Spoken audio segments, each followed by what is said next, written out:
G'day everybody, ADV Medic here. I'm James, and it's too stinking cold outside to go riding. So, we'll do a quick review. So this is a GMAX helmet. I believe it's the FF-49 helmet, unless that's something else. But anyway, I've had this for about a year and a half. Been a fairly good helmet. I bought this because I didn't have an on-road helmet when I first started doing dual sport last year. And so I needed something that would work on road, and it was too stinking cold to ride my motocross helmet. So I went with this one here. I got it on Amazon. I think I paid $160 or so for it.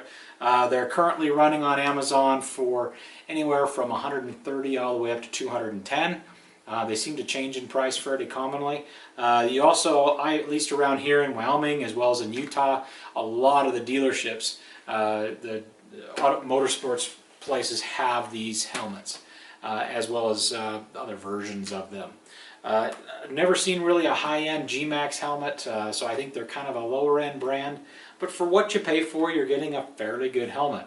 So just really quickly go through all the capabilities of this. Of course, a full-face shield. Been really impressed with this. It hasn't scratched really easy like a lot of them do.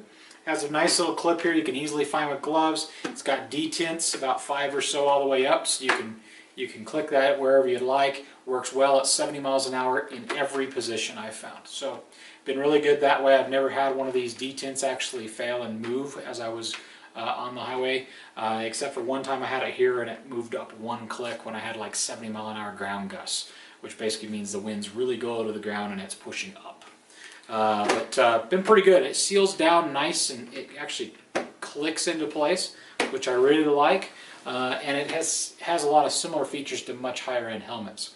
As far as venting goes, you've got a single vent here on the front that's easily findable with the glove. You've got vents on the top here which have 3 positions. They're pretty small. I don't know if they really make a huge difference on venting.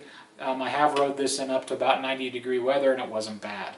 So I think above that you'd probably get too hot, or a long distance you'd probably get about too hot. Also with the visor down, and anything above 80 degrees is very uncomfortable. And then on the back you've got a single vent on top and then 2 exhaust vents on the sides.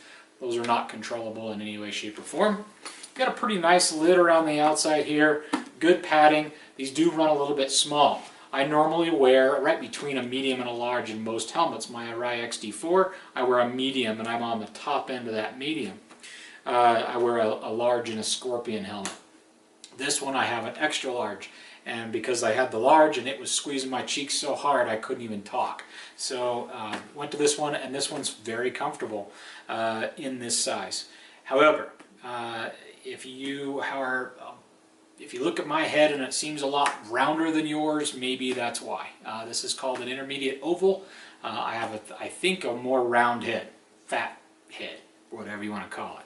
So it comes with a double D-ring strap. I added this little quick disconnect.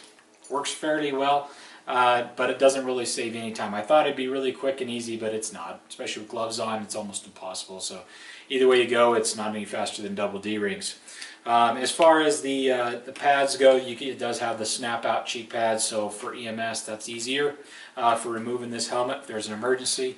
Even if you don't have those, actually work on an ambulance service, it's not that difficult to remove almost any helmet unless it's too small. And so it's not a big deal. Really, that's about it. This is a pretty simple helmet. Like I say, these run about 150 bucks. Links in the description if you'd like to pick this one up. But if you're going to go on the freeway, say above 70 miles an hour, do not use this helmet. That's one of the only 2 bad things I have to say about this helmet is it is so stinking noisy above 70. If you have a headwind and it's 50 is too loud. It's so loud. I always wear with earplugs when I'm riding, whether they're earphones or earplugs. I'd use both. It was impossible to ride and be comfortable at those speeds because it's just stinking loud. At 80 miles an hour, it is literally ringing your bell. The other thing is in anything below about 60 degrees, this shield will fog up no matter what you do with the vents, no matter how you do things. So I usually end up when it's warmer, or even when it's colder, you end up popping this up, letting it the fog go away, and then popping it back down. It does work well with glasses. I ride with glasses all the time. However, if you forget to not breathe down, so breathe with your nose or breathe kind of in a downward direction with your mouth, this is no big deal because it does have this kind of protection here right below the visor. However, if you sigh or if you happen to breathe up, this thing will kick your butt every time. It'll fog that thing up and you go blind pretty quick. Luckily it defogs pretty quick with just a quick pop of the finger. It seems to be a little better when this vent is open, but in the wintertime when I'm riding at 40 degrees, 20 degrees, 15 degrees, that thing fogs faster than you can blink, and you really got to be ready for it.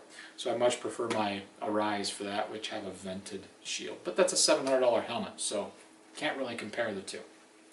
Hope that helps. Again, if you'd like to like and subscribe, I'd be most happy about that. And if you'd like to pick up this helmet, the links are down in the bottom. Thanks very much. Keep on riding.